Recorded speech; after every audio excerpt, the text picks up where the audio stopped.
So Jeremiah 33:3, call unto me, and I will answer thee, and show thee great and mighty things which thou knowest not. Well, it's the Christian hotline, basically, the divine promise that if you pray sincerely enough, press in long enough, and position yourself correctly enough, God is going to open supernatural doors for you, reveal hidden knowledge, speak prophetic words into your situation, and show you great and mighty things beyond your natural understanding. Now, every prophetic ministry in the charismatic world uses this. Every prayer warrior circles it. Every prosperity preacher promises it. Every guidance-seeking believer leans on it. And every one of them has missed the most important word in the verse. It's not call. It's not answer. It's not even great and mighty. The word is knowest not. And it has two meanings. One is the original. One is the irony. And the irony is the sermon. The original meaning, the great and mighty things, are the mysteries of God's predictive word, the specific declarations of what God will do in the future, ultimately in the coming of the Messiah. Things which Israel and the nations are powerless to know by natural means, not hidden maliciously, transcendently inaccessible, beyond the reach of natural human cognition, because they arrive from outside the human system in a form of a declaration made before the conditions of its fulfillment existed. And no human mind could derive them. No human tradition could produce them. No sincerity of prayer could generate them. They are not the fruit of the seeking soul. They are the gift of the declaring God. This is what the verse promises to show. The things you are powerless to know on your own. The messianic prophetic declarations of the God who speaks before the event, God will reveal when you call. Now here's the irony here. The modern church has converted this verse into a stream of scripture it also knowest not, but in a completely different and devastatingly different sense. Not powerless to know because the content is transcendent, powerless to know because it is not wanted. The church has the declaration. It possesses the text. It searches the scriptures. And it does not know the great and mighty things, not because they exceed its cognitive reach, but because they have been deliberately displaced by substitutes that cost nothing and demand nothing and arrive from within the human religious system rather than from outside of it. The charismatic download, the intercessory breakthrough, the personal guidance, the circumstantial miracle, all of them knowable by natural religious means. None of them the content of what God promised to show here. The unknowing of the original hearers was the unknowing of limitation. The unknowing of the modern church is the unknowing of the refusal dressed as reception. God said, I will show you what you cannot know on your own. And the tradition said, thank you. Here is what I already know, dressed in your name. The verse is therefore simultaneously the most gracious invitation in Jeremiah and the most precise indictment of the tradition that misuses it. The great and mighty things it promises to show are not what the prophetic culture has been claiming to receive. They are what Jeremiah 33 declares in the 23 verses that follow. And they're the most specific, the most public, and the most verifiable declarations in the entire book of Jeremiah.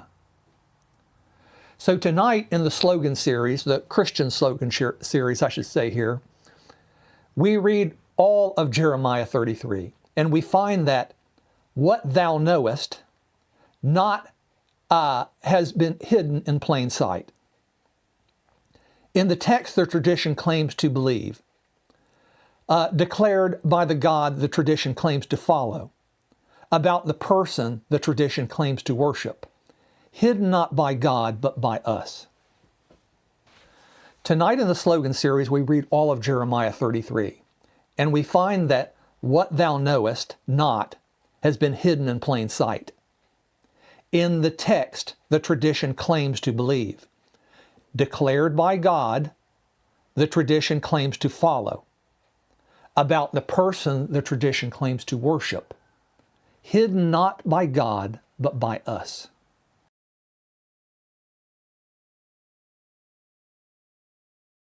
So, Jeremiah 29:11, "For I know the plans I have for you, declares the Lord, plans for welfare and not for evil, to give you a future and a hope." We showed that the plans were not a personal prosperity promise, but a prophetic declaration about the covenant future of Israel, rooted in the 70-year exile, pointing forward through the book of consolation to the new covenant, grounded in the specific messianic promise of Jeremiah 30:31. We are now 4 chapters later. Same prophet, same period, same prison. Jeremiah 33:1 tells us explicitly that the word of the Lord came to Jeremiah while he was still shut up in the court of the guard. The same God who declared in chapter 29 that he knows the plans is now saying in chapter 33, "Call unto me, and I will show you what those plans actually are." The great and mighty things which thou knowest not are the answer to the question Jeremiah 29:11 was always raising. What is the future and the hope? What is the plan? What is the content of the covenant restoration God promised? Now, Jeremiah 33 answers that question, not with a personal prayer promise, with the most explicit messianic declaration in the entire book of Jeremiah. And the fact that the church has turned both verses into slogans, the first into a personal prosperity promise, the second into a prayer hotline, while missing the messianic content that connects them, is itself the demonstration of the fortified things hidden in plain sight by the tradition's own suppression of what was declared.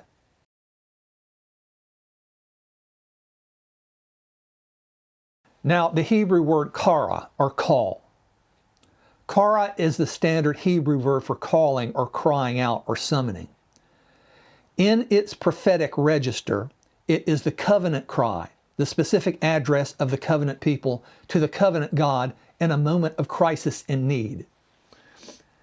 It's not the word for contemplative prayer or devotional communion.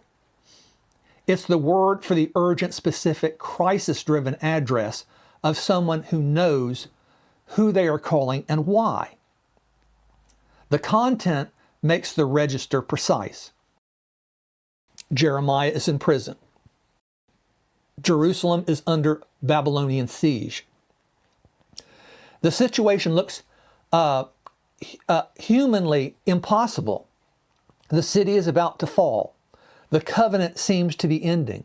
The future appears sealed off. The kara of verse 3 is the call of a prophet in that specific crisis to the God who is about to declare that what looks impossible from within the siege is not the end of the story. Now the next, the word for great and mighty things. The phrase here is the key to the entire verse and the most consistently mistranslated in the popular tradition. Gedalot means great things, large, significant, weighty. And Batzirot is the root of batzar, to cut off, to make inaccessible, to fortify. A Batsar city is a fortified city, a city whose walls make it humanly inaccessible. Batzurat therefore means things that are cut off, sealed, fortified, not mystically hidden, but humanly inaccessible because they appear locked down beyond any natural means of entry. Now, from within the siege, the restoration of Jerusalem looks Batzur, fortified against possibility, sealed off from hope.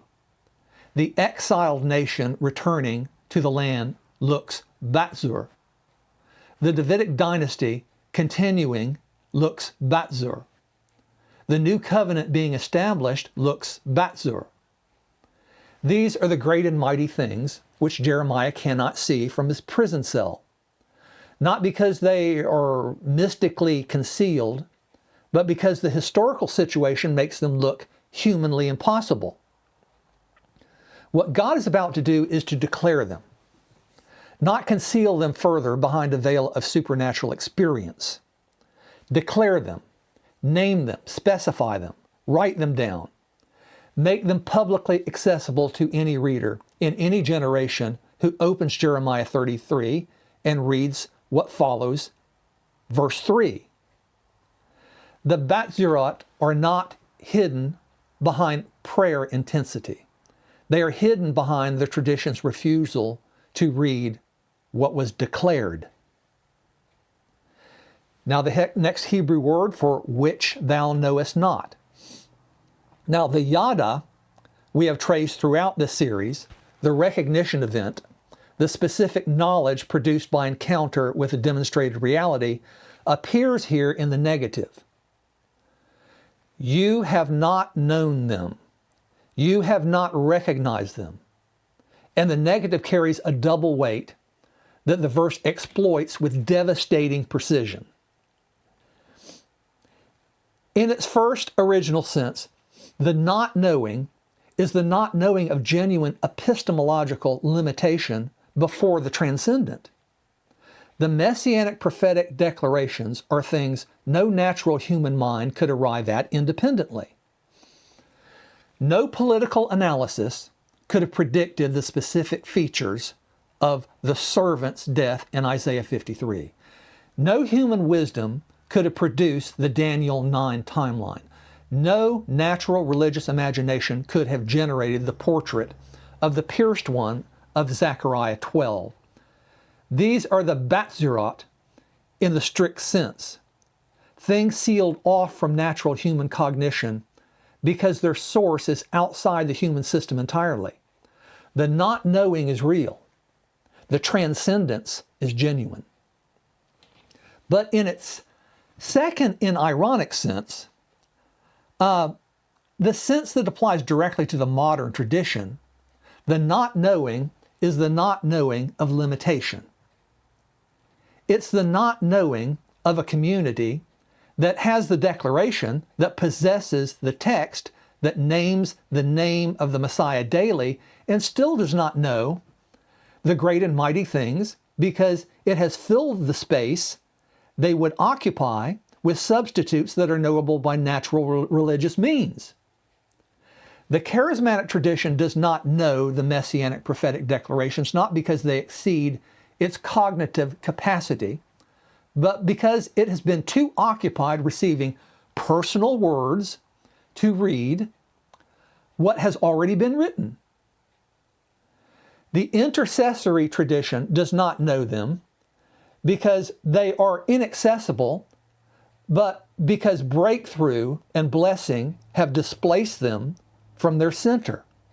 The guidance tradition does not know them, not because God has hidden them, but because personal direction has taken their place. The verse therefore indicts the tradition with its own promise. God says, I will show you things you cannot know by natural means. The tradition says, I am already receiving things by natural religious means and calling them the answer. The unknowing that was the ground of the promise has become the condition the promise diagnoses in those who claim to have received it.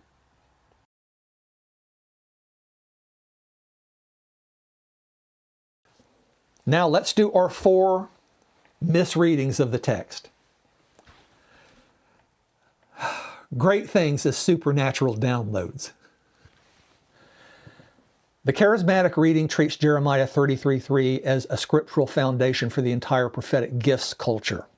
The promise that those who pray intensely enough will receive supernatural words of knowledge, prophetic revelations, direct divine communications about specific situations, people, and futures.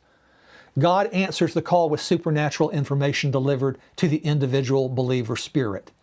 The great and mighty things are the prophetic downloads, the words of knowledge, the supernatural impressions that constitute the currency of the prophetic movement. The instinct that God speaks here, that the God of Israel is not silent, that genuine divine communication is possible, is not wrong. God speaks. The prophetic tradition is real. The critique of cessationism in this reading has genuine biblical weight, but the charismatic reading has relocated the great and mighty things from their declared, written, publicly accessible, historically confirmed form to the interior, private, individually received, experientially unverifiable form of personal prophetic experience. The Batzurot, the fortified, inaccessible things, are not the content of individual prophetic downloads. They're the specific written, publicly available declarations of Jeremiah 33:14 through 26 that the charismatic tradition has been too busy receiving personal words to read. The great and mighty things are not hidden behind prayer intensity. They are printed in the text. The charismatic tradition has been claiming to receive supernatural revelation about a God whose supreme self-revelation they have not examined. Now, the prayer intercession reading. The persistent prayer unlocks blessings. The intercession reading takes Jeremiah 33:3 as the foundational promise for prayer ministry. The assurance that persistent, faith-filled prayer unlocks divine breakthrough, moves the hand of God, and opens supernatural doors that natural effort cannot open. The great and mighty things are the breakthroughs, the healings, the deliverances, the miraculous interventions that persistent covenant prayer produces. The more you pray, the more God reveals and acts. Now, the reading has genuine roots in the biblical tradition of persistent prayer. Abraham interceding for Sodom, Moses standing in the gap, Daniel praying toward Jerusalem, the persistent window of Luke 18. The God of Israel does respond to the prayers of his people. The intercession tradition is not invented, but the intercession reading has converted the kara of Jeremiah 33:3 from a specific covenant cry in a specific crisis to a general technique for producing divine action. And in doing so, it has made the great and mighty things contingent on the quality and persistence of the prayer rather than on the prior declaration of the God who already announced them. The Batzurot are not unlocked by prayer intensity. They were declared before Jeremiah prayed. The call of verse 3 is the invitation to receive what has already been announced, not the mechanism by which the announcement is produced. Now next, the guidance reading. The call unto me for personal direction. The guidance reading treats Jeremiah 33:3 as the promise that undergirds all Christian decision-making. The assurance that if you call on God in prayer before major decisions, He will reveal His will to show you which path to take and make clear what He wants you to do. The great and mighty things are the divine guidance, the sense of direction, the confirmation of the right path that God provides to those who are sincerely seeking Him in prayer. And this is the most personally intimate of the four readings, and the one most deeply embedded in the devotional culture of evangelical Christianity. And again, the instinct is not entirely wrong. The God of Israel does guide His people, does provide wisdom to those who ask, James 1 verse 5, does make paths straight for those oriented toward Him, Proverbs 3, 5 through 6, which we have already examined in this series. But Jeremiah 33:3 is not about personal guidance for individual decisions. It's about the specific covenant level, historically decisive declaration of what God is about to do in history. The great and mighty things are not the direction for your career choice, or your marriage decision, or your ministry calling. They are the branch of David, the restored priesthood, the new covenant, the messianic fulfillment of everything the Davidic promise was already pointing toward. The guidance reading has shrunk a cosmic declaration to the scale of personal life management, and in doing so, has lost exactly what the verse was declaring. And now finally, the prosperity breakthrough reading. Great things as circumstantial miracles. The prosperity reading treats Jeremiah 33:3 as the divine promise of circumstantial breakthrough, the assurance that those who call on God will receive financial miracles, physical healings, relational restorations, and the reversal of impossible situations. The great and fortified things are the circumstances that look humanly impossible. The financial wall, the medical wall, the relational wall that God promises to break through for those who call on Him in faith. Now, the prosperity reading has at least grasped something the other three missed. The Batsurat, the fortified things, are things that look humanly impossible. That instinct is correct. The siege of Jerusalem was a humanly impossible situation. The restoration of the exiles was a humanly impossible prospect. The continuation of the Davidic dynasty after the fall of Jerusalem was a humanly impossible promise.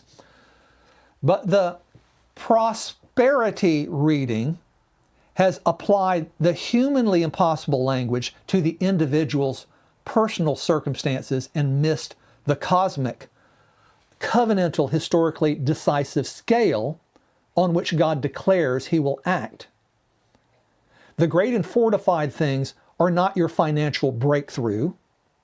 They are the covenant restoration that no human political or military power could produce. Declared in advance, confirmed in history, constituting the supreme demonstration of the God who speaks before the event and is vindicated by it.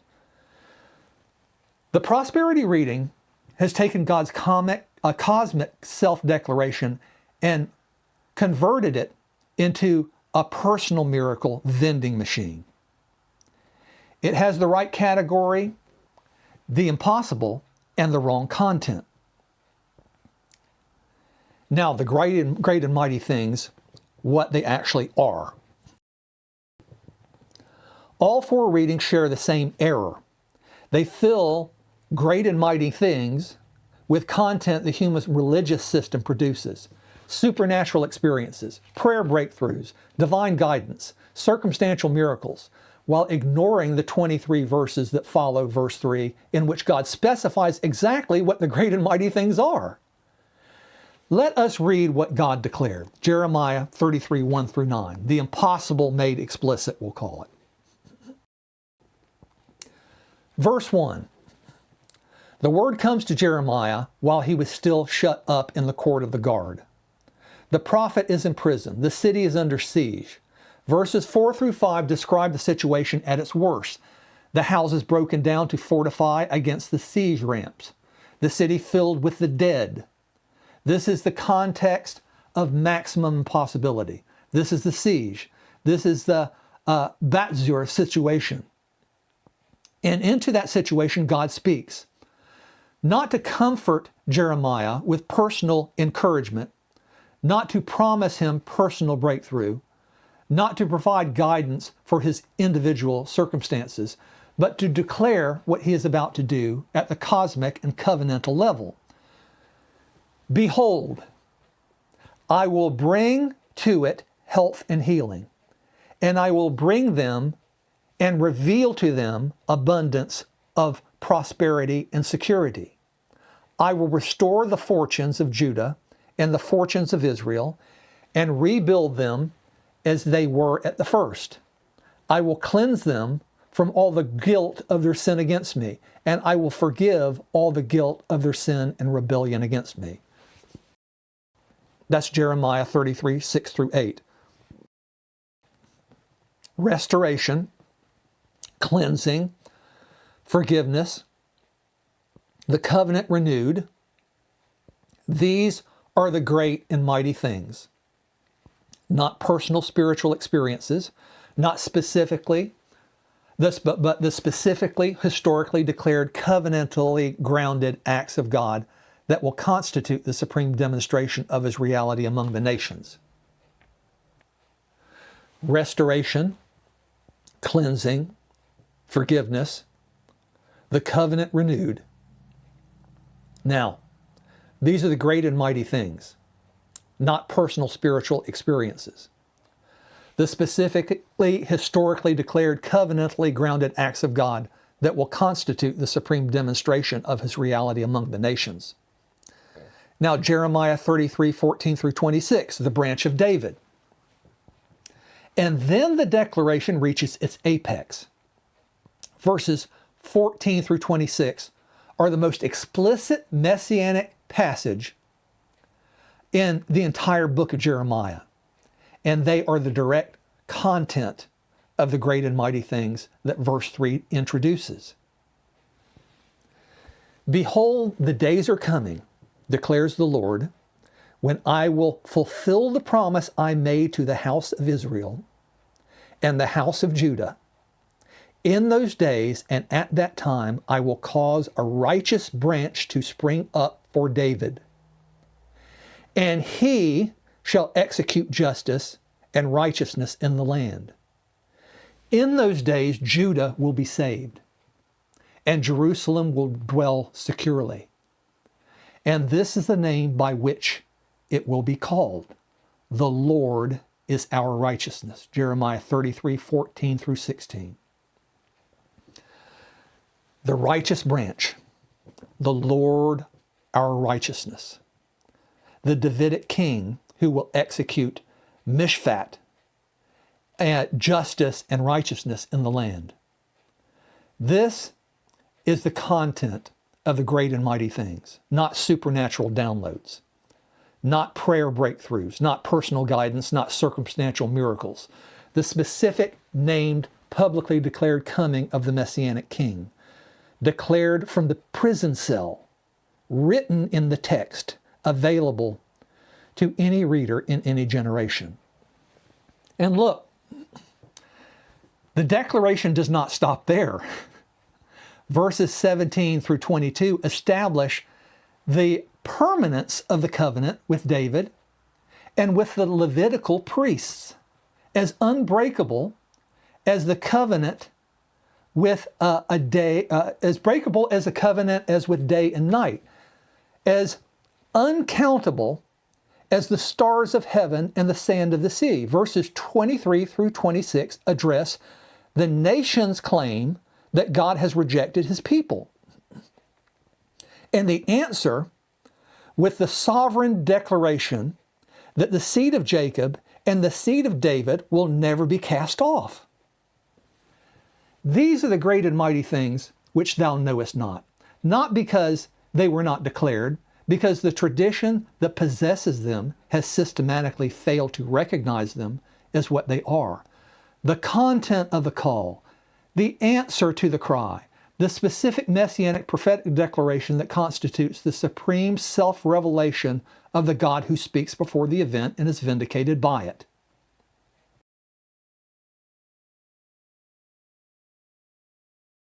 Now, that Hebrew phrase in verse 3, thou knowest not, is not an acknowledgement of human cognitive limitation before an infinite God.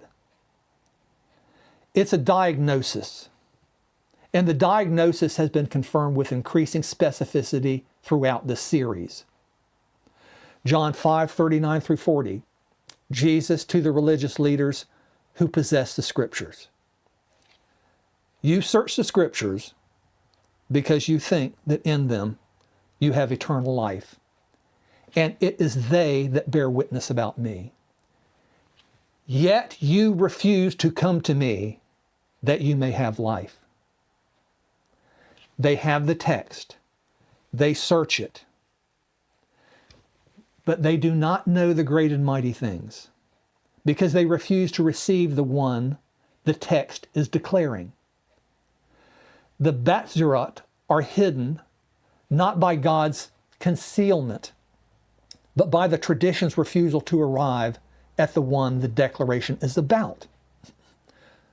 John 5:43, I have come in my Father's name, and you do not receive me.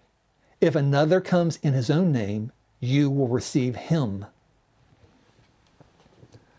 The charismatic download comes in its own name. The intercessory breakthrough comes in its own name. The personal guidance comes in its own name. The circumstantial miracle comes in its own name. All of them are received eagerly. The one who comes in the Father's name, the prophetically declared, historically confirmed, publicly accessible, and transcendent messianic fulfillment that Jeremiah 33 is announcing, is not received. Because receiving him would require displacing everything that has been erected in his place and what counts as knowledge. 2 Thessalonians 2:9 through 12. With all wicked deception for those who are perishing, because they refuse to love the truth and so be saved. Therefore God sends them a strong delusion, so that they may believe what is false. The strong delusion is not a grotesque error that looks obviously false. It's the compelling, institutionally established, experientially confirmed conviction that the substitute is the real thing, that the charismatic download is the great and mighty thing, that the intercessory breakthrough is the answer to the call, that the personal guidance is the content of what God promised to show. The delusion is strong because it produces real effects, generates real conviction, and feels like genuine encounter with God. What it does not produce is the yada, the recognition of the declared God in his declared messianic act, because that recognition would require acknowledging and knowing that the great and mighty things were already written down, already declared, already confirmed in history, and have been hidden not by God, but by the tradition's own systematic suppression of the prophetic ground on which they alone can be known.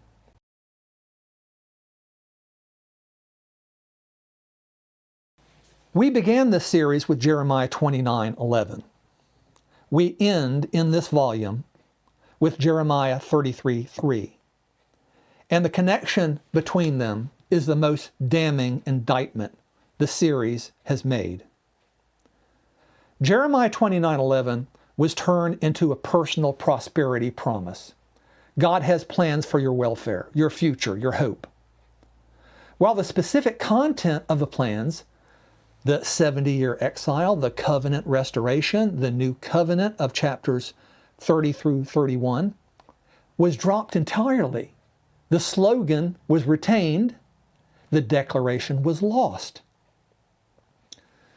Jeremiah 33:3 was turned into a prayer hotline. Call unto me, and I will show you great and mighty things. while the specific content of the great and mighty things, the branch of David, the righteous king, the covenant that cannot be broken, was ignored entirely. The promise was retained, the content was lost. Both verses are in the same book, written by the same prophet, in the same period, about the same declared future. And the church has turned both of them into slogans about personal benefit, while systematically overlooking the messianic prophetic content that makes both of them what they actually are. And this is not coincidence. The not knowing, that is not ignorance, but suppression. Not limitation, but refusal. Not the absence of declaration, but the systematic displacement of the declared content by self-generated religious alternatives that cost nothing and require nothing except the sincerity of the one generating them.